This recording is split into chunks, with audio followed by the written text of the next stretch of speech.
ഒരിക്കൽ മഹാനായ ഇമാം ഹസൻ ബസരി തങ്ങളുടെ അടുക്കൽ ഒരു പെണ്ണ് വന്ന് തൻ്റെ മകൾ മരണപ്പെട്ടു പോയി, അവളെ സ്വപ്നത്തിൽ കാണാനുള്ള വഴികൾ പറഞ്ഞു തരണമെന്നാവശ്യപ്പെട്ടപ്പോൾ കാണാനുള്ള വഴികൾ മഹാൻ പറഞ്ഞു കൊടുക്കുന്നു.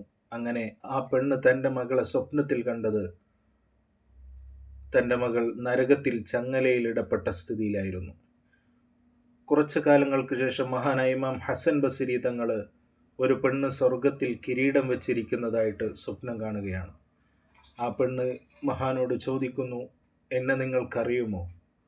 കുറച്ച് കാലങ്ങൾക്ക് മുമ്പ് എൻ്റെ ഉമ്മ അങ്ങയുടെ അരികിൽ വന്നിരുന്നു. ആ സമയത്ത് ഞാൻ നരകത്തിലായിരുന്നു, പക്ഷേ ഇപ്പോൾ ഞാൻ സ്വർഗത്തിലാണെന്ന് പറഞ്ഞപ്പോൾ അതിൻ്റെ കാരണം മഹാൻ അന്വേഷിക്കുമ്പോൾ ആ പെണ്ണ് പറഞ്ഞത്, ഈ ഖബർസ്ഥാനിലൂടെ പോകുന്ന ഒരു മനുഷ്യൻ ഒരു സ്വലാത്ത് ചൊല്ലി ഖബറാളികൾക്ക് ഹദിയ ചെയ്തപ്പോൾ നൂറുകണക്കായ പാപികൾക്ക് അല്ലാഹു സുബ്ഹാനഹു വ തആല ഒറ്റ സ്വലാത്തിൻ്റെ കാരണമായി പുറത്തു കൊടുത്തു എന്ന് ചരിത്രം പറയുന്നുണ്ടെങ്കിൽ, ആത്മാർത്ഥമായി മുത്തുനബി സല്ലല്ലാഹു അലൈഹി വസല്ലമ തങ്ങളുടെ മേലിൽ നാം ധാരാളം സ്വലാത്ത് ചൊല്ലിയാൽ നമുക്ക് എന്തൊക്കെ നേട്ടങ്ങളായിരിക്കും ലഭിക്കുക.